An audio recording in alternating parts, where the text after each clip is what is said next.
Mas e as drogas, cara? Eu fumo maconha, eu tenho essa preocupação da maconha tá fudendo meu cérebro. Eu tenho essa preocupação e eu tenho essa real noção que ela tá fudendo meu cérebro. Você tem a real noção? Tenho. Pare. Veja bem, ser burro é ruim. Sim, tá? mas eu tô acostumado. Não, você é zero. Você só brinca. Não. Se você tá sentindo, pare. Veja bem, a gente é bom de informar a gente mesmo, tá? Então, inclusive uma das coisas que se fala muito sobre câncer é isso. A pessoa, ela saca quando tem uma coisinha que já não tá mais igual, tá? Então, putz, você tá com aquele pulmão que você dá aquela tossida, você... Cara, não fume. É a mesma coisa aqui aplicada à questão da maconha. Se você sente que tá fazendo mal pra você, não fume. Agora, outra discussão é quais são os danos neurológicos, cognitivos de longo prazo da maconha. Isso.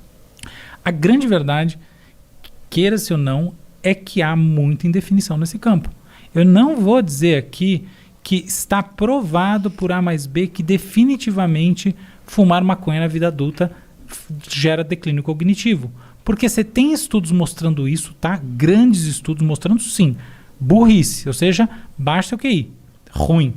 Razão pela qual eu na dúvida, deixa pra lá. Claro. Mas você tem também estudos mostrando que não encontraram resultado, que são estudos inconclusivos. Há um debate, não é uma área onde você tem certezas. Agora, o que tem certeza, isso é muito importante sempre, sem discurso moralista nem nada. Claro. O que há certeza, é que fumar maconha na infância... Antes dos 25, né? Eu diria antes dos 18, tá? 17, assim. Infância e adolescência... Isso não é bom, tá bom? Isso assim, é certeza absoluta que vai dar merda. Que durante... Não necessariamente vai dar merda, mas que não é bom. Aumenta a chance de merda. Esses caras que... Eu tinha um amigo meu que fumava desde os 12 anos. Cara, eu encontrei ele depois na faculdade. Mano, não é o mesmo cara, tá ligado? Enfim, não sei se mais burro. Não percebi que ele tá mais burro, mas que ele tava mais lento, ele tava. Não, mas é isso que eu tô chamando de burro. Não existe burro, tá? É um jeito brincalhão de falar. Sim. É lentidão de raciocínio. Isso. É problema de memória de trabalho. Memória de trabalho quer dizer o seguinte. A gente tá aqui conversando. Puta, qual era o assunto mesmo? É isso. Eu sofro com isso. Então, isso daí... Principalmente quando eu tô fumando muito durante, né? Tudo bem.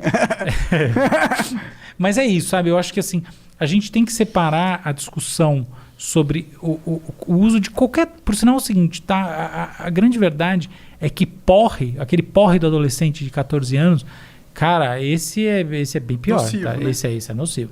Isso é total. O álcool é nocivo pra caralho. Se for comparar com a maconha, assim, tipo... Eu acho que a maconha também é nociva, mas o álcool, ele tem umas... Tipo, a única coisa que me pira com o álcool e a maconha é que o álcool é legal. Eu acho, é injusto, tá ligado? Porque o álcool é nocivo também. Tanto quanto, ou até mais. Dependendo da escala que você consome. Sim. Tipo, você pode fumar maconha à vontade, você não vai ter overdose de maconha. Sim. Mas você não pode beber à vontade. Se tiver 10 garrafas de vinho aqui, talvez... com 20. 1,5 eu tenho como alcoólico, pode ter certeza. Mas é isso mesmo. Experimentei. Já tentei. Total. Mas você tem toda a razão, eu acho que esse é um grande ponto. Mas do outro lado, o que eu sinto, assim, que eu acho que é o ponto mais assim, relevante para a gente como sociedade, é que existe uma decorrência que parece que ela é lógica e natural desse raciocínio de que maconha na adolescência e na infância faz mal e tem que ser evitada a todo custo. E na vida adulta bem ela não faz, ou ela é neutra ou ela faz mal, que deve ser proibida. Essa é uma total outra discussão. Outra discussão, total. Então, exato. Então, acho que a gente tem que tomar um cuidado só para não amarrar as duas pontas. As duas coisas. Porque não é, tá? Então, por exemplo, quando a gente vai pensar qual que é a política de drogas ideal para um país, a gente tem que pensar, por exemplo, qual que é a política de criminalidade que a gente quer, de relação com a criminalidade. Tributar as coisas, por exemplo, por que será que os Estados Unidos e muitos países... Estão indo pro lado da legalização. Entende? Uma das razões é desmantelar a indústria do tráfico de drogas. E os caras falam que... Não, eu conversei com o Eduardo Bolsonaro aqui, ele falou que, mano, se você legaliza a maconha, a Farc vai dominar. De onde que ele tirou essa lógica? A Farc só domina porque eles estão na ilegalidade, porra. Não é? Essa é uma longa discussão, tá? Eu acho que as Farc dominar, claro que não, porque elas não têm nenhuma penetração no Brasil. Mas será que, por exemplo, a gente pode especular que gente que de alguma maneira está ligada ao tráfico de drogas vai empresariar, vai no mundo das drogas? Pode até acontecer. Pode até acontecer. Eu acho que a ideia no todo... Às vezes vão entrar no mundo da legalidade. Putz, você matou meu ponto. Se isso acontecer, é bom. Isso é bom. Ué, então tá legal. Então realmente a gente vai ter aí uma transição empresarial nesse mundo, tá bom, mas isso aí... Aí se ele estiver fazendo uma merda ali, a gente tem o aparato do Estado que pode chegar nele muito mais fácil, não com a polícia, mas com um monte de advogado. Você falou tudo. Ai, que bom. É isso que eu penso, tá? Então acho que a gente tem que separar as duas discussões e eu acho que a gente tem que separar também do ponto de vista do sujeito que usa drogas, qualquer droga. Porque uma coisa é a gente entender que essa pessoa é um criminoso, tá? Outra coisa é a gente entender que ela eventualmente é um paciente. E não só o relacionamento com ela é diferente, mas o que os estudos mostram é que o desfecho é muito diferente. Você é tratado como paciente e eventualmente você para de usar essas merdas todas e fica bem. Agora, você é tratado como criminoso, ainda mais num país em que você tem cadeias violentas e tudo mais, você pode terminar muito pior. Você pode terminar num ciclo de tráfico, de coisas muito mais violentas, e aí a coisa pega. Então, a escola do crime é a prisão, né? Então acho que tem esse ponto, tá? A gente tem que olhar também a pessoa. Porque tem um ponto que a gente sempre olha, que é natural, assim, intuitivo, tem das falsas intuições, que assim, o sujeito usa drogas porque ele gosta de usar drogas, ele tá afim. Isso é uma grande verdade que existe. É verdade, isso é verdade. Mas, talvez o seu caso é esse, certamente o seu caso é esse, porque eu já vi que você é um cara 100% saudável, feliz, bem-sucedido, tudo mais. Mas, a gente, por exemplo, me mostre um paciente esquizofrênico que não fume cigarro. Um paciente com transtorno bipolar, por exemplo. Todos. Por quê? Porque existe uma atração natural, assim. O sujeito, até a nicotina, ela entra nos receptores da acetilcolina, tá? Então ela tem receptores do cérebro que estão desbalanceados naturalmente, blá, blá, blá. A cocaína, por exemplo, ela tem forte aderência aos receptores da dopamina, os receptores dopaminérgicos do cérebro. Prazer. Recompensa. Circuitos de recompensa, etc. Tal. O que acontece? Onde a gente chega com isso?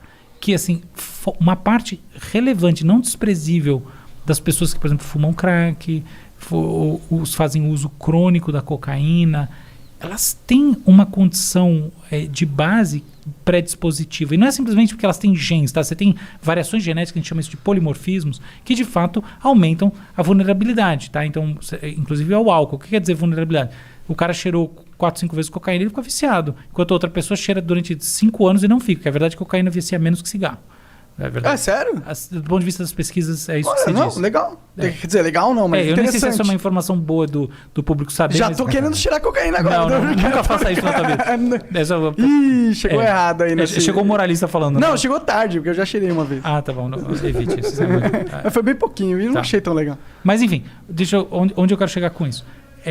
Muitas dessas pessoas que têm essa vulnerabilidade, elas têm por um outro tipo de desbalanço, que não é simplesmente uma variação genética que gera isso daí e ponto final. Elas têm mesmo por uma questão de base. Elas vão ser tratadas. Entende? E se elas são, em vez de tratadas do ponto de vista do que um tratamento significa em termos de acolhimento, elas são tratadas do ponto de vista do que um criminoso precisa receber, cara, ferrou. Você vai aumentar o problema dela. Entendeu? Então, eu acho que a gente tem que também ter um pouco de empatia pelas pessoas que usam drogas por questões que são muito de dificuldades pessoais. Quer um exemplo? No Brasil, a gente teve uma grande epidemia de cola, né? De solventes. Solventes usados por meninos de rua. Eu lembro disso. Porra, cara, você tá entendendo? Você tá falando de criança... Destruindo o potencial dela. E que não tem pai, não tem mãe, não tem comida, não tem nada, e você vai jogar, antigamente se chamava na FEBEM, né?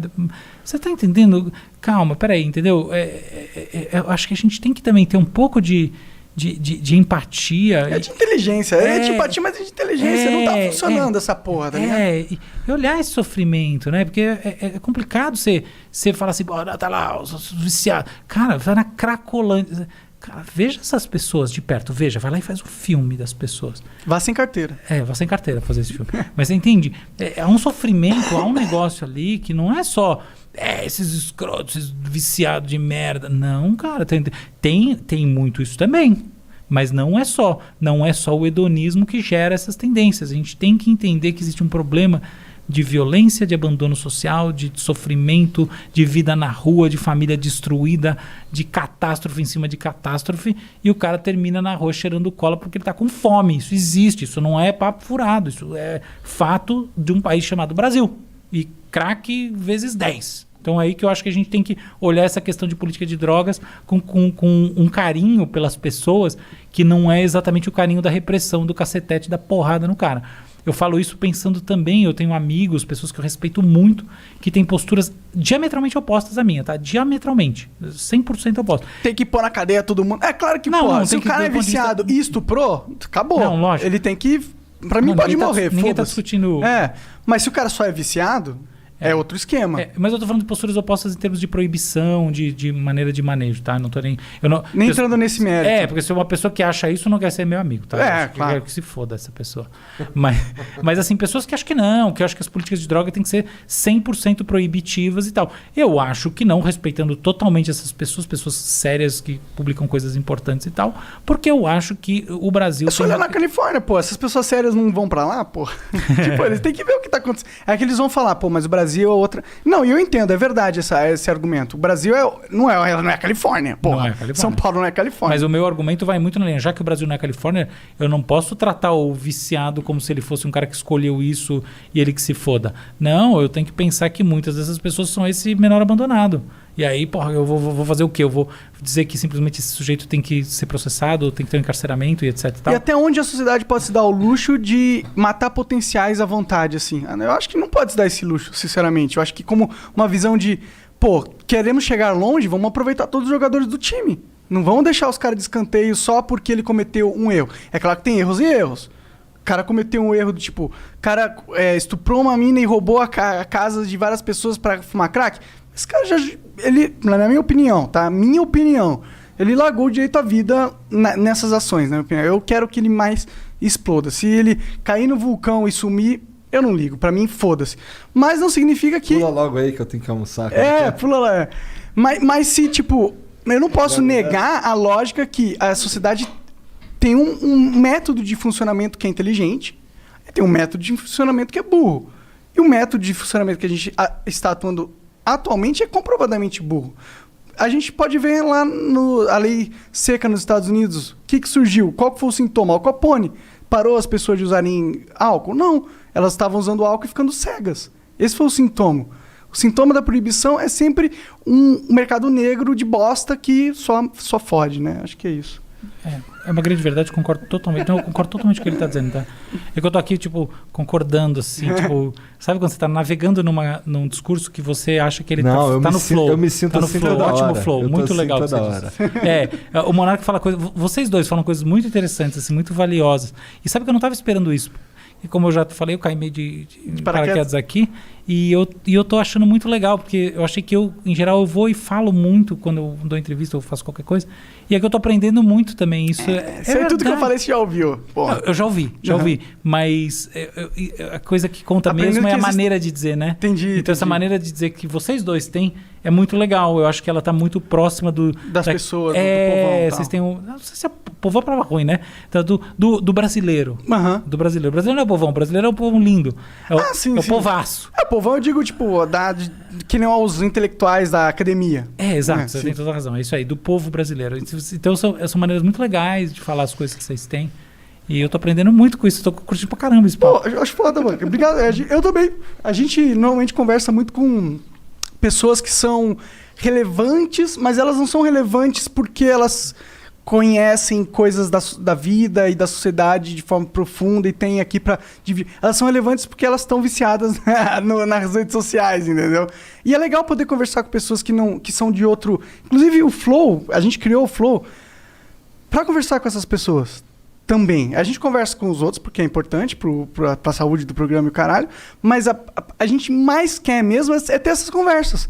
Tem as pessoas que, passaram a vida inteira estudando, fizeram doutorado, não sei o quê, sobre, consciência, tomada de decisões, que são questões que eu, pessoalmente, o Igor também, a gente gosta muito. Muito mais interessante de quem ganhou o BBB, tá ligado? Muito mais interessante entender o que está acontecendo na vida. Como que você toma uma decisão? Você acha que você tem livre-arbítrio, mas tudo que você decide já foi decidido antes de você saber que você decidiu. Essas discussões são as que me prendem, né? Que legal. Então acho legal trazer pessoas assim como você.